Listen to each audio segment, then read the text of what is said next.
Bueno, hermanos, pues buenos días, qué privilegio estar juntos un domingo más y qué privilegio veros a todos, visitaros y poder hablar.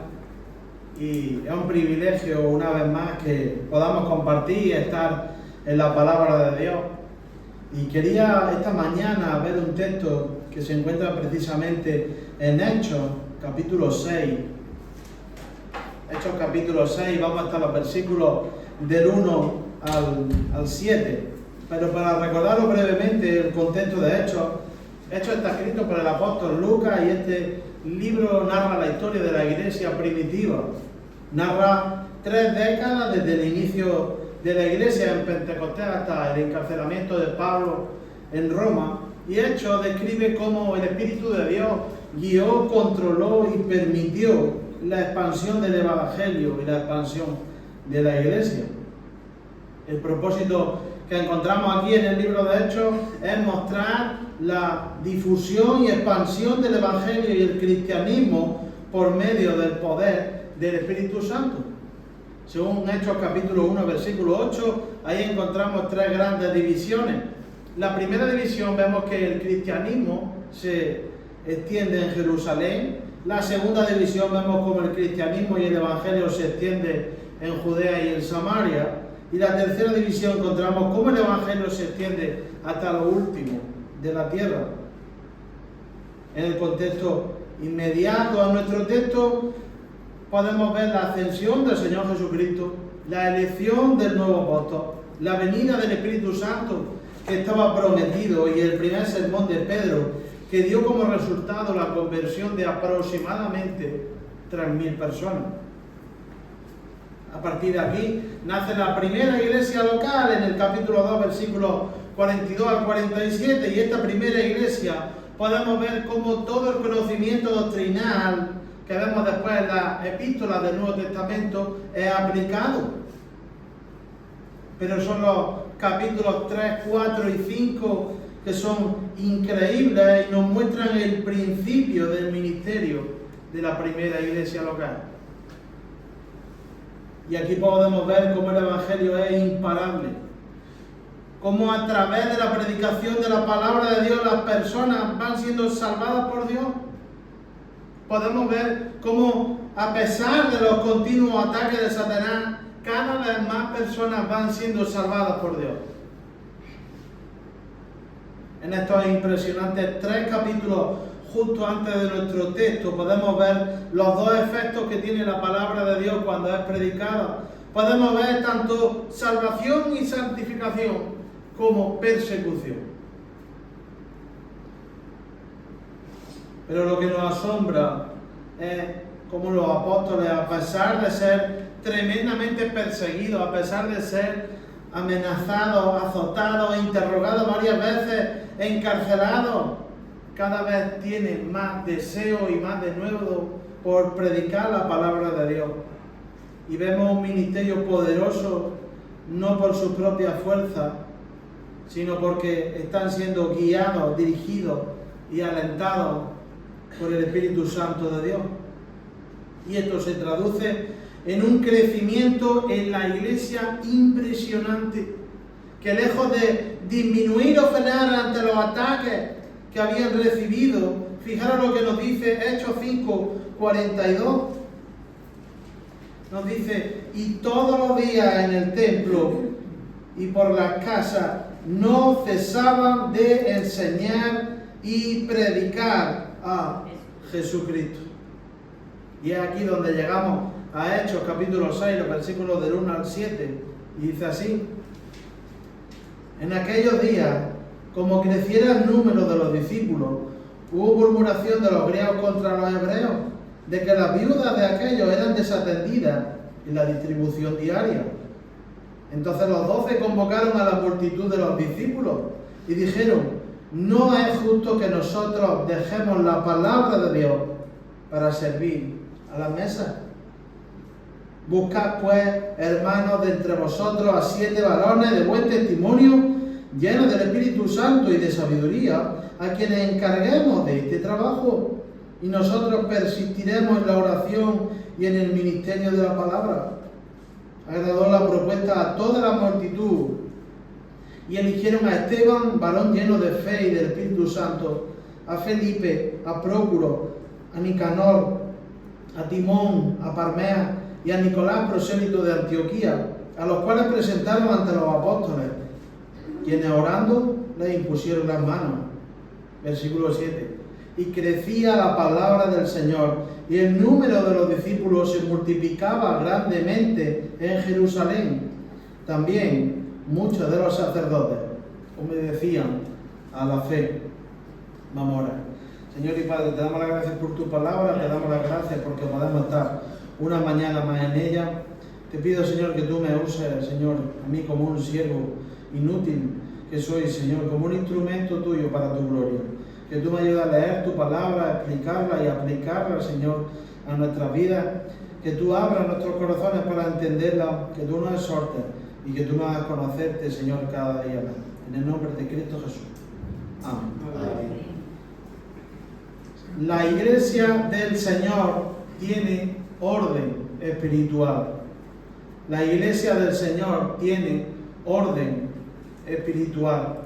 Si hay algo que casi nunca se destaca a la iglesia en nuestros días sobre Dios, es el maravilloso orden en la obra que efectuó en su plan soberano ya en la eternidad pasada. En Génesis capítulo 1 encontramos cómo Dios creó los cielos y la tierra y todo lo creado en 6 días y el séptimo descansó. En Génesis capítulo 3, versículo 15, después de que el hombre peca, se nos da la promesa de un Salvador, que es el Señor Jesucristo. En el Antiguo Testamento podemos ver cómo los profetas anuncian la venida del Señor Jesucristo y cómo cargará por nuestros pecados para salvación y la gloria de Dios. En el Nuevo Testamento podemos ver cómo esta promesa es cumplida con la venida del Hijo de Dios, el Señor Jesucristo, el Mesías prometido, Dios hecho carne. El Señor Jesucristo, tal y como se anunció por medio de los profetas, es escarnecido, humillado, crucificado, muerto por nuestros pecados y resucitado el tercer día exactamente como había anunciado.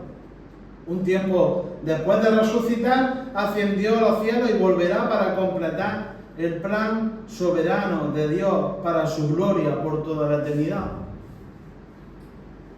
Y lo que podemos destacar aquí, que muchas veces se nos puede pasar, es esto: Dios tiene orden espiritual conforme a su voluntad.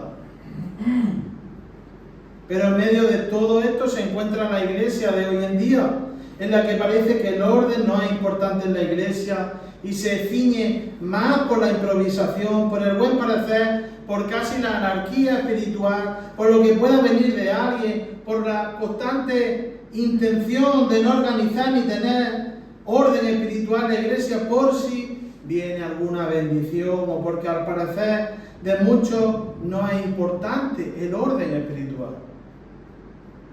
Y no significa ser mecánico en el orden, ni ser anárquico, significa usar el medio del orden de Dios para que Dios bendiga y produzca fruto espiritual para su gloria. El desorden espiritual es consecuencia de la rebeldía contra la autoridad de la palabra de Dios a la que todos tenemos que someternos. Hechos 6, del 1 al 7, desmonta este pensamiento y lo que hace es ensalzar el orden espiritual de Dios en su iglesia. Una iglesia desordenada, una iglesia que tarde o temprano va a fracasar. La iglesia tiene que tener claro que debe de estar ordenada espiritualmente. La iglesia del Señor tiene orden espiritual. Y vamos a ver esta mañana en este texto 4 elementos de una iglesia ordenada espiritualmente. 4 elementos de una iglesia ordenada espiritualmente. Vamos a ver la causa, versículo 1. Vamos a ver la prioridad, versículos 2 y 4. Vamos a ver la seriedad, versículos 3, 5 y 6. Y vamos a ver el fruto, versículo 7. ¿Cuál es la causa, hermanos? ¿Cuál es la causa de que la iglesia del Señor tiene orden espiritual? Versículo 1. Dice así: en aquellos días, como creciera el número de los discípulos, hubo murmuración de los griegos contra los hebreos, de que las viudas de aquellos eran desatendidas en la distribución diaria. Y la idea que tenemos que tener clara en este punto y en este versículo es esta: Satanás y nuestro pecado son nuestros mayores enemigos. Fijaros, en los primeros 5 capítulos de Hechos lo que vemos es una victoria tras otra del Evangelio de Cristo a pesar de las dificultades que atraviesan. La iglesia se encuentra aquí en un punto en que ha crecido de manera explosiva hasta el punto de que no se sabe con exactitud el registro exacto de miembros que tiene la iglesia. La última cifra es dada en el capítulo 4, versículo 4, que es 5.000, pero esto incluía tan solo a hombres. A esa cifra hay que sumarle las mujeres y los jóvenes del capítulo 5, versículo 14. Entonces, imaginaros, estamos hablando aproximadamente de una cifra de 20.000 personas en ese momento en la iglesia en Jerusalén. Esto es increíble. Imaginaros por un momento las necesidades de una congregación de tal magnitud para el liderazgo de la iglesia. Solamente el pensar en las necesidades espirituales, en las necesidades de tratar el pecado, en las necesidades de la consejería, en la oración y el ministerio de la palabra, solamente con esto ocupa todas las horas de su día. Y a esto encima tenemos que resaltar que el crecimiento en número de la iglesia fue en un periodo de tiempo que fue muy corto y no es imposible que le dé tiempo a adaptarse. Era imposible humanamente atender a todos para el liderazgo. Los apóstoles y esta iglesia habían cumplido de tal manera el mandato de Hechos capítulo 1, versículo 8, de predicar el Evangelio. Habían predicado de tal manera el predicar sin cesar la palabra de Dios en el poder del Espíritu Santo, que lo habían hecho de manera excelente en la soberanía de Dios. Incluso habían empezado ya a predicar a las regiones vecinas. Y por la gracia de Dios tuvieron una repercusión increíble. Pero vemos que por cuestiones de tiempo era imposible que ellos cubrieran también algunas necesidades físicas.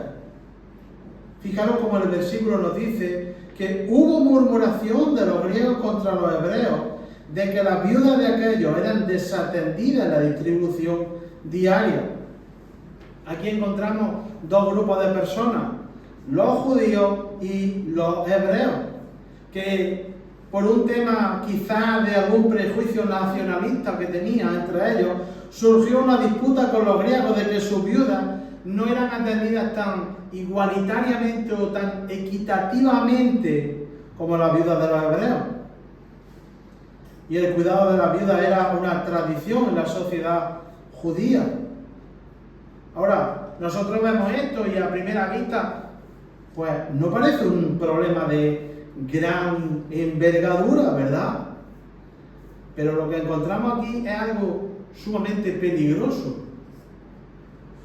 Porque si no se ataja de la manera correcta, puede tener serios problemas para la iglesia. Estamos aquí ante la primera crisis de la primera iglesia local, entonces tiene que ser atajada sabiamente. Fijaros cómo esto que está sucediendo parece casi insignificante, pero es un ataque de Satanás contra la iglesia. Pero no es el primero, porque en los capítulos anteriores ya vemos cómo la iglesia sufre ataque de parte de Satanás. En los capítulos 4 y 5 había intentado frenar el crecimiento de la iglesia con una persecución sin precedentes. En el capítulo 4 y 5 intimidan a la iglesia y a los apóstoles, les pusieron en la cárcel, lo interrogan, le amenazan, les vuelven a poner en la cárcel, desean matarlo, lo azotan y les volvieron a amenazar antes de dejarlo en libertad. ¿Cuál fue la respuesta de los apóstoles? Como hemos dicho antes, siguieron predicando el Evangelio. Todo el ataque de Satanás para paralizar la obra de Dios fue en vano. Salieron más fortalecidos, salieron más gozosos, están más vivificados en el Señor. Aquí tenemos hombres que están siendo usados por Dios para su gloria en el poder del Espíritu Santo. No hay quien frene la obra de Dios en su plan de salvación. ¿Os dais cuenta de esto, hermano? Ahora, el punto aquí es que Satanás no cesa en su ataque. Y lo que podemos ver es que si no puede destruir la iglesia desde fuera, lo que hace es que lo intenta desde su interior. ¿Qué fue lo que Satanás usó para este ataque interno que vemos aquí? Nuestro pecado. Y esto es sumamente importante, hermano. La falta de orden espiritual en este momento en concreto dio pie al pecado de la murmuración. Con esto aprendemos que somos débiles con nuestro pecado. Aprendemos que tenemos que estar sometidos constantemente a la palabra de Dios. Aprendemos que necesitamos ser ordenados y guiados espiritualmente en la iglesia. Y tenemos que ser humildes. Y tenemos que estar alerta a causa de nuestro pecado y no confiarnos. Fijaros, era algo sumamente sutil, ¿verdad? Había una viuda necesitada, era una necesidad real, pero a causa de nuestro pecado vino la murmuración. Y la intención y la misión que tiene Satanás aquí es esta: desviarlo de cumplir su principal misión usando su pecado. Que se centraron en sus necesidades físicas y terrenales. Que dejaran de tener la vista en lo celestial. Que dejaran de predicar la palabra de Dios.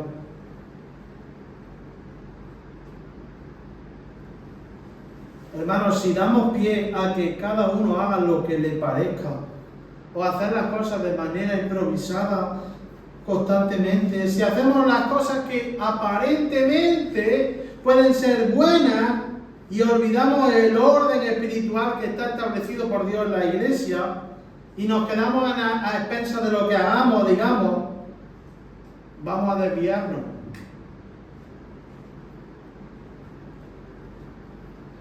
Si hacemos o decimos cosas incorrectas o que no son bíblicas a causa de nuestro pecado, vamos a tener consecuencias. Es por esto que la iglesia del Señor tiene orden espiritual, esta es la causa. Ahora, a partir de aquí, los apóstoles van a actuar y van a determinar cuál es la prioridad del orden. ¿Cuál es la prioridad? Fijaros, versículos 2 y 4, dice así: entonces los 12 convocaron a la multitud de los discípulos y dijeron: no es justo que nosotros dejemos la palabra de Dios para servir las mesas. Versículo 4: y nosotros persistiremos en la oración y el ministerio de la palabra. Y la idea que encontramos aquí en esta prioridad es que nada sustituye a la palabra de Dios. Y la afirmación más importante de estos versículos es esta: no es justo que nosotros dejemos la palabra de Dios para servir las mesas.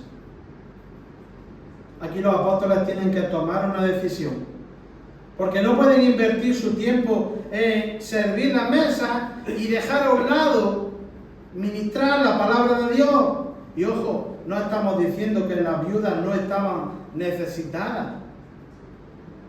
Sin duda las viudas estaban necesitadas de ayuda, estaban sufriendo, no tenían dinero, era una necesidad real, una necesidad que tiene que ser subsanada, pero no a cualquier precio. Era inviable ejercer los dos ministerios bien, hay que elegir. Hay que establecer un orden espiritual. Hay que decir cuál es la prioridad. ¿Cómo lo hacen?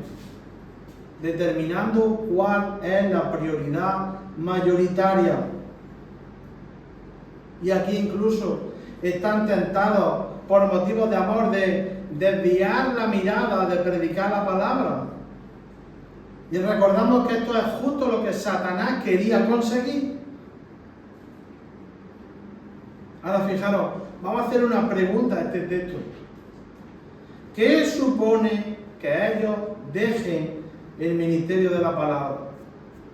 ¿Qué supone que ellos dejen el ministerio de la palabra?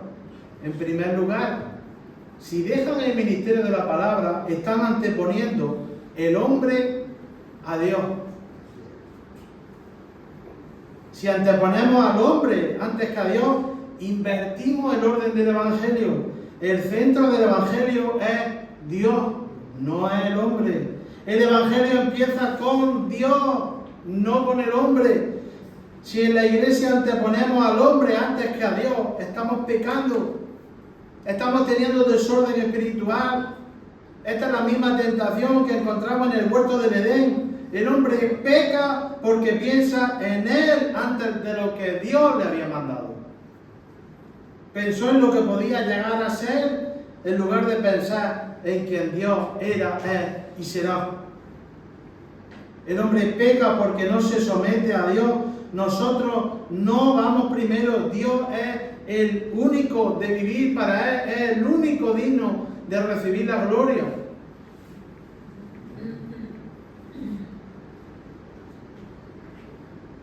Y esta cuestión de la viuda nos puede parecer falto de amor, pero te digo que nunca puedes vivir con amor al prójimo hasta que no tengas claro que nuestro amor a Dios tiene la prioridad. No vas a poder amar a tu prójimo como a ti mismo hasta que no cumplas con el primer gran mandamiento: amar al Señor tu Dios con todo tu corazón, con toda tu alma y con toda tu mente. ¿Veis el orden espiritual aquí? Este es el orden espiritual que tenemos que entender como iglesia.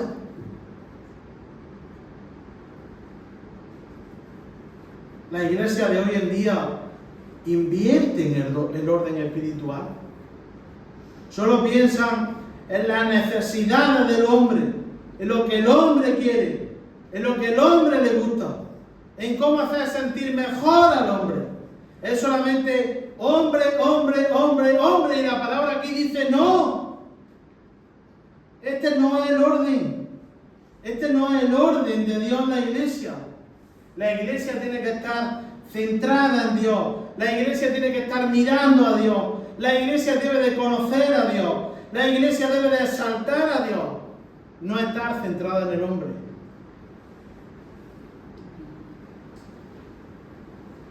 Los apóstoles entendieron esto. Hay necesidades, pero nada sustituye la palabra de Dios. Si dejan la palabra de Dios, no solamente anteponen el hombre a Dios, sino que anteponen lo terrenal a lo celestial. Si los apóstoles abandonan su ministerio de la palabra de Dios y se ponen a servir las mesas, están anteponiendo lo terrenal a lo celestial. La necesidad más grande e importante que tenemos cada uno de nosotros no son las terrenales, son las celestiales, porque en esta vida no podemos anteponer nuestra débil vida, que en el mejor de los casos son quizás, ¿qué? 100 años, a la eternidad que está por venir. La palabra de Dios es lo que nos prepara para cómo vamos a pasar la eternidad. La palabra de Dios es lo que nos hace ser salvos. La palabra de Dios es lo que nos hace ser santificados. La palabra de Dios es lo que permanece para siempre. La palabra de Dios es lo que nos da el conocimiento de Dios, lo que nos hace vivir para la gloria de Dios. ¿Cómo va a tener más prioridad algo terrenal, sea lo que sea, antes que la palabra de Dios? ¿Os dais cuenta que el mundo vive constantemente así? vive solamente pensando en el momento presente, pero este mundo está llegando a su fin. El cuerpo y nuestra vida llega a su fin.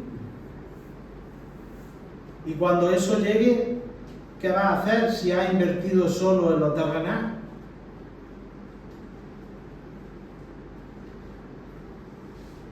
Segunda de Corintios 4:18 dice: pues las cosas que se ven son temporales, pero las que no se ven son eternas. Los apóstoles saben que tienen una responsabilidad mucho mayor aquí. La palabra de Dios no puede parar, no hay tiempo, debemos de preparar a la gente para la eternidad. Y solo hay una cosa que prepare a los hombres y a las mujeres para la eternidad, y eso es el Evangelio. Eso es la palabra de Dios. Tiene prioridad ante todo.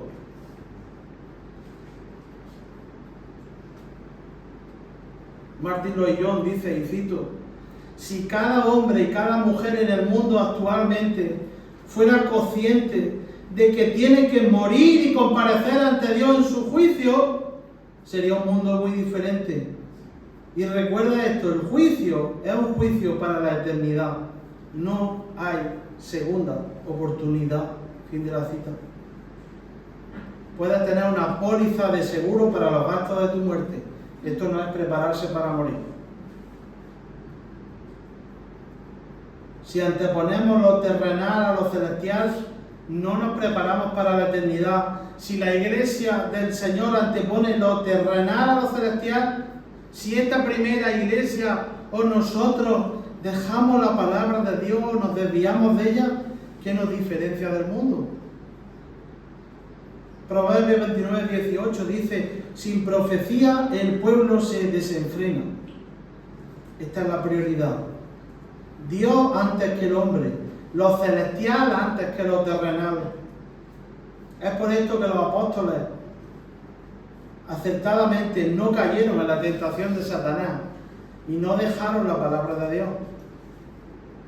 Pero fijaros cómo la guía del Señor aquí con los apóstoles no solo les dice lo que no deben de hacer bajo ningún concepto, que es dejar la palabra de Dios, sino que el versículo 4 nos afirman qué es lo que ellos van a hacer.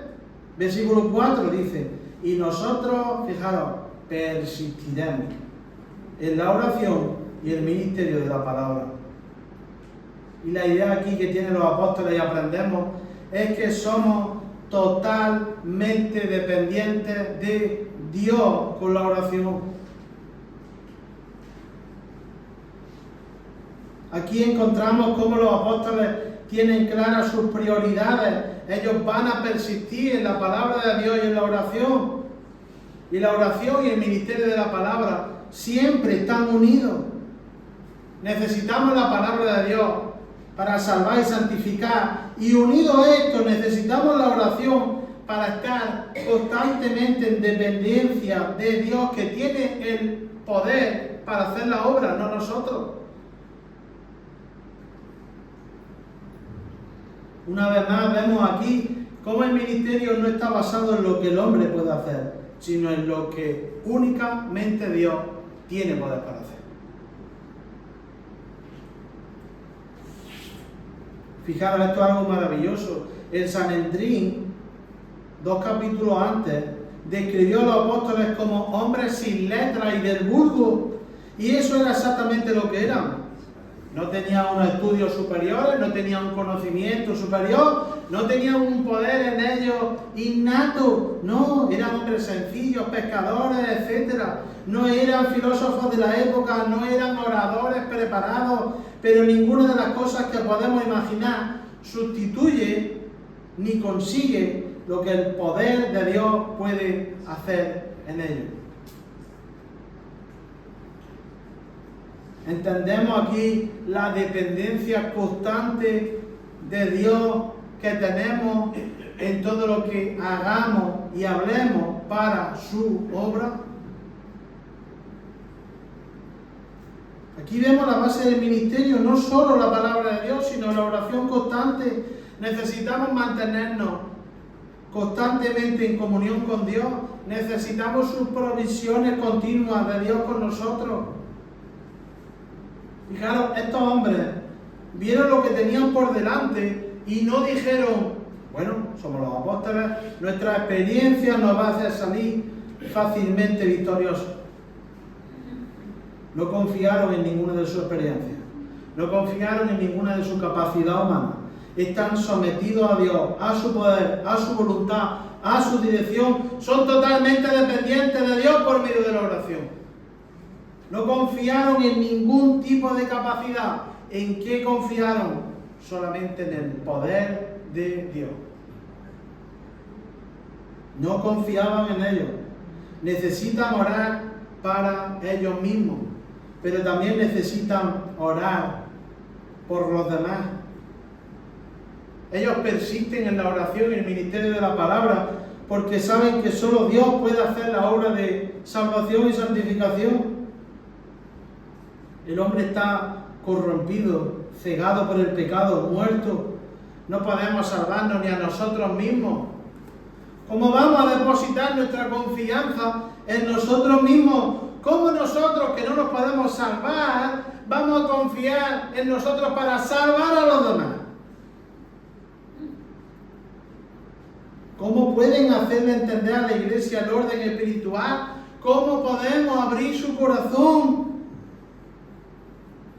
Hasta aquí llega el camino. Más de aquí no podemos avanzar. Solo Dios puede obrar en nuestro corazón. Podemos invertir todo nuestro tiempo en estudiar la palabra de Dios. Podemos ser fieles hasta la muerte a ella. Podemos tener vidas piadosas de ejemplo espiritual. Podemos tener, por así decirlo, las palabras perfectas, exactas para explicar el Evangelio. Podemos dirigir a una congregación las directrices perfectas, pero Dios es el único que regenera el alma. El Espíritu Santo es el único que nos convence de pecado. Es una obra de Dios. Estamos en total dependencia espiritual de Él. Un ser humano no puede ni dar vida, ni hacer la obra por sus propias fuerzas. Esto viene del Espíritu de Dios. El cristiano no es aquel que ha tomado una decisión. El cristiano es aquel que ha recibido nueva vida en Cristo por el poder del Espíritu Santo.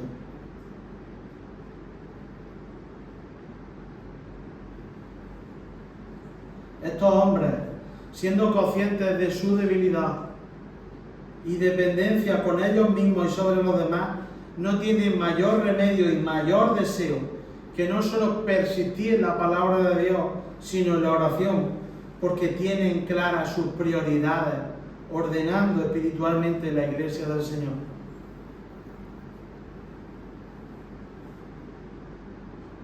En los versículos 3, 5 y 6 encontramos la seriedad que tiene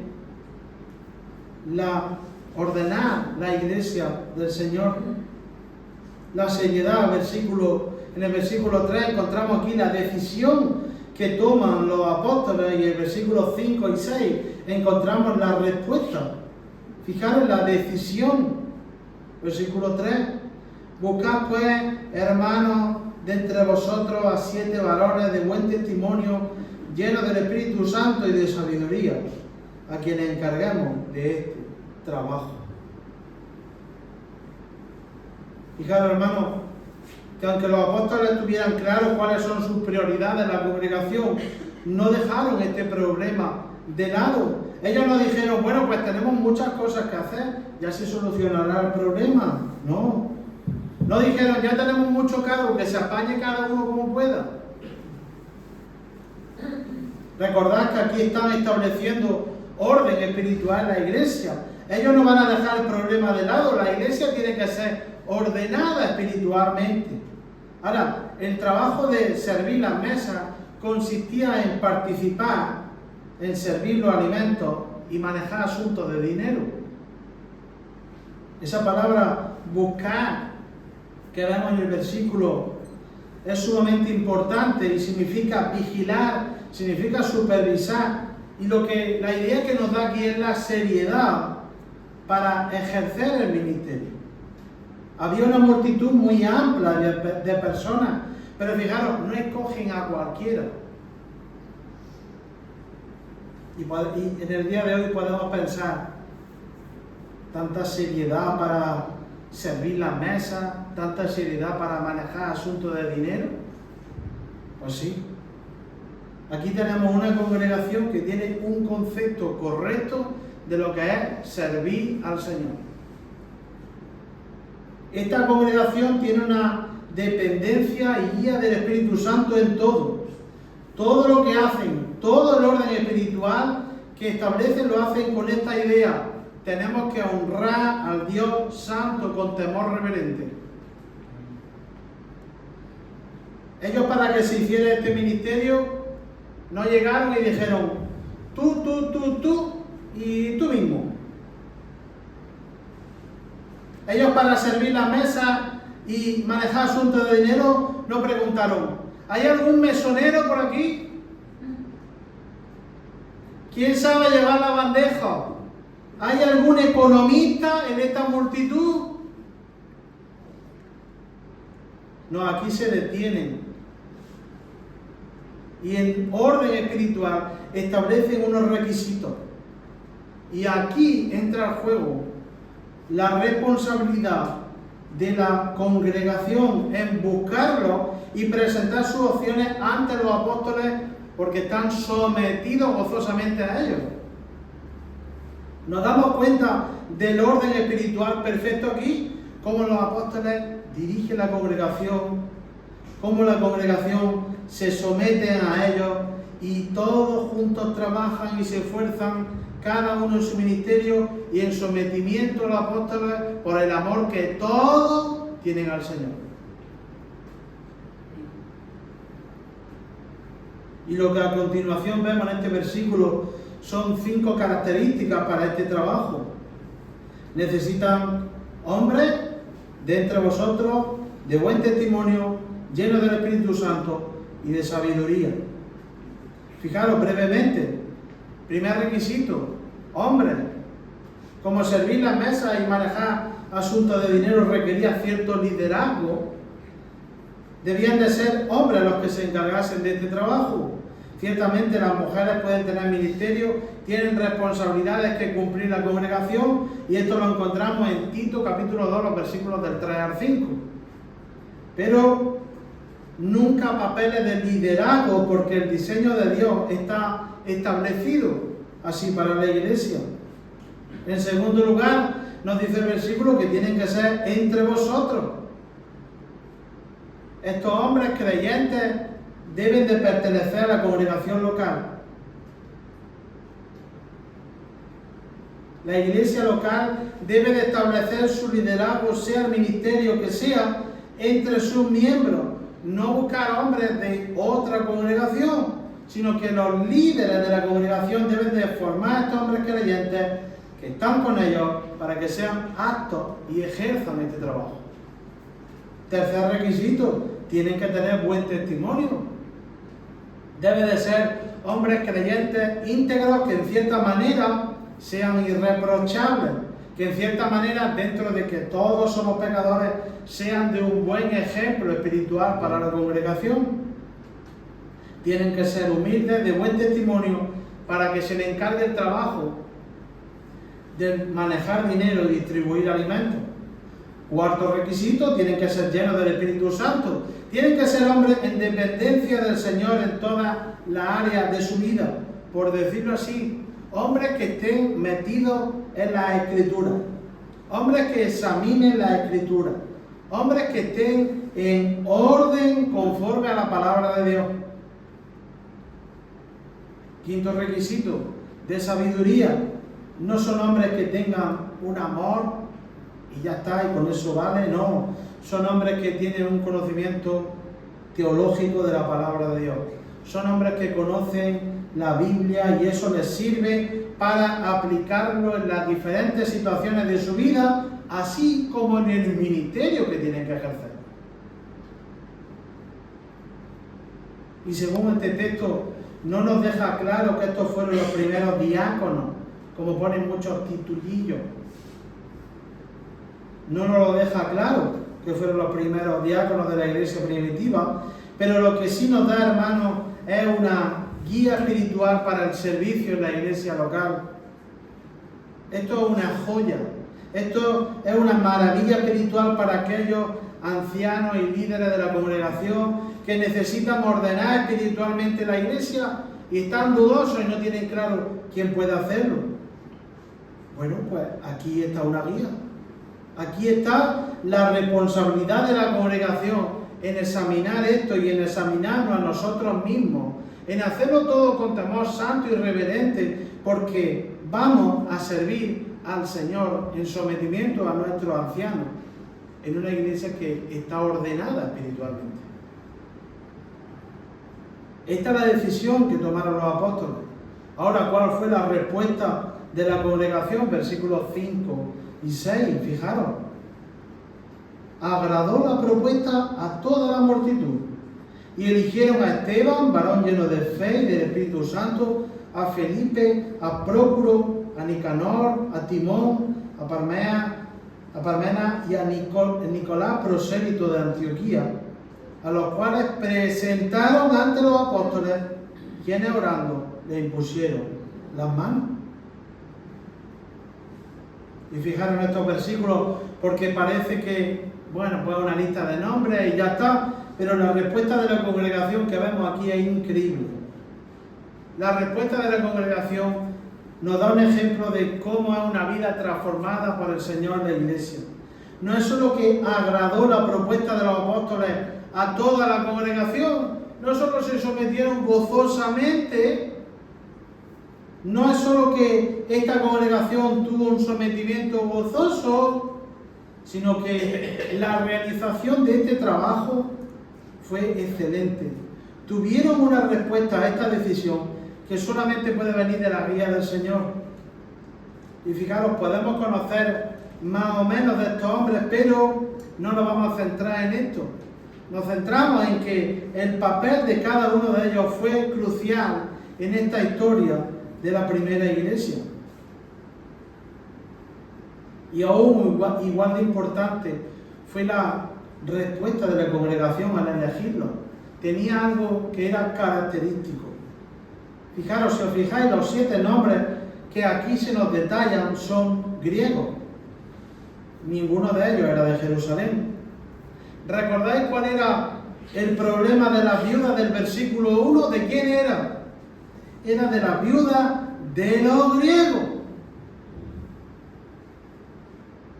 Fijaros cómo la congregación no solamente cumplió con los requisitos de los apóstoles, no solo le agradó la propuesta, sino que sabiamente eligieron a 7 hombres griegos para mostrarle amor en lugar de menosprecio.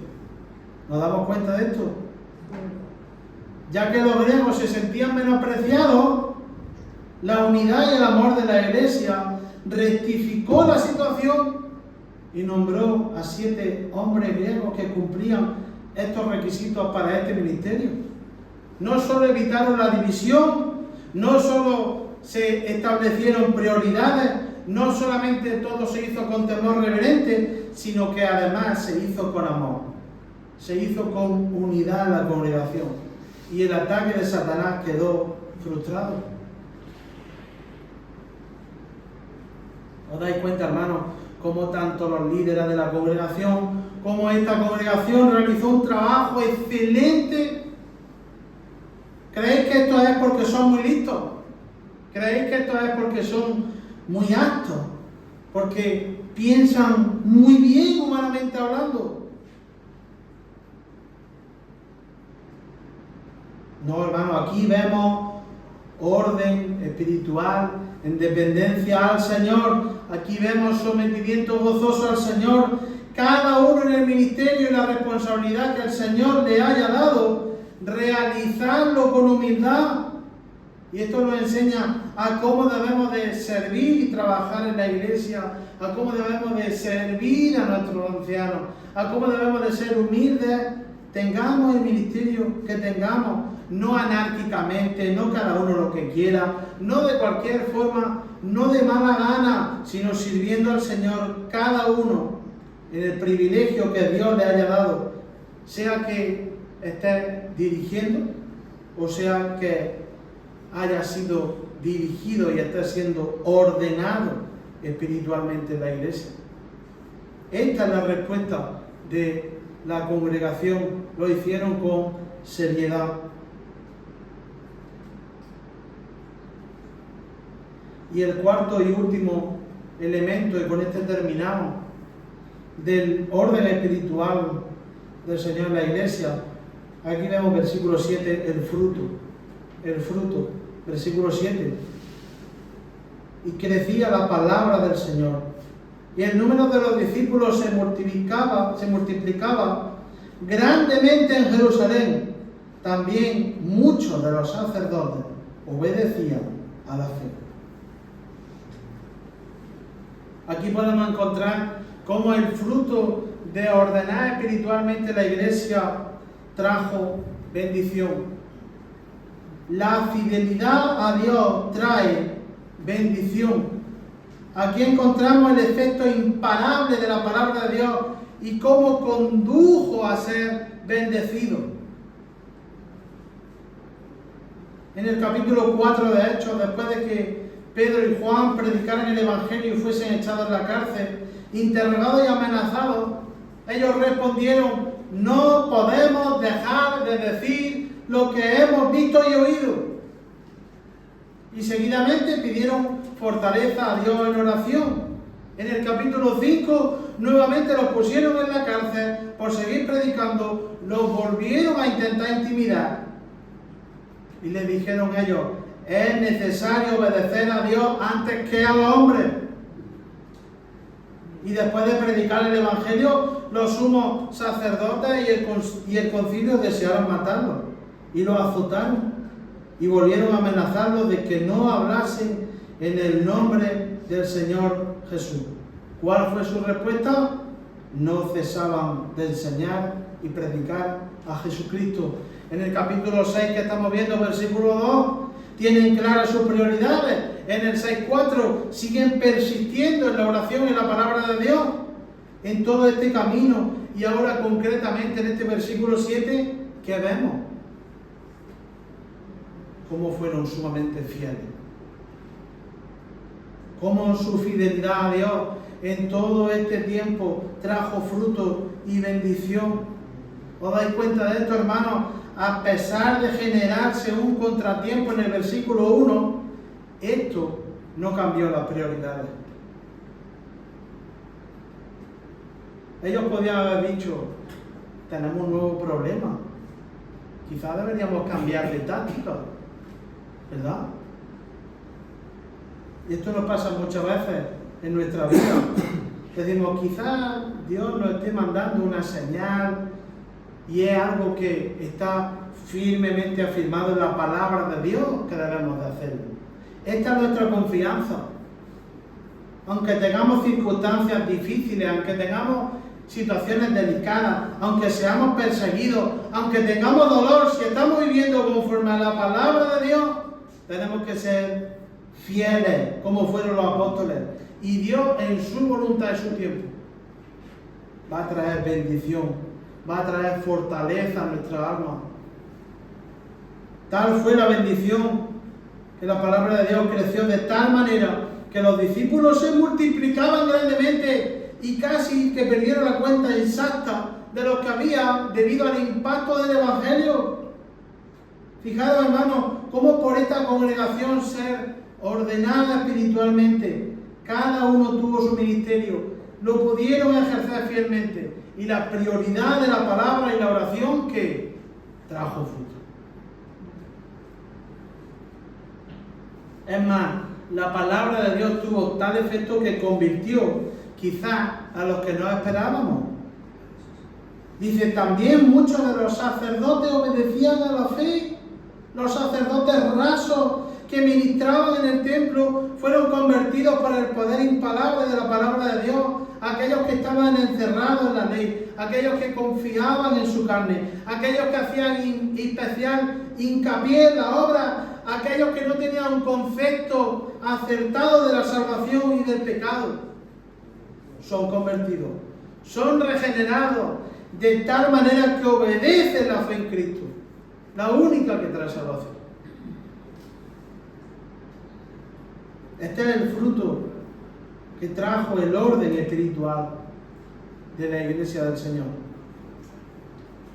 Sin orden espiritual estamos en un caos eclesial.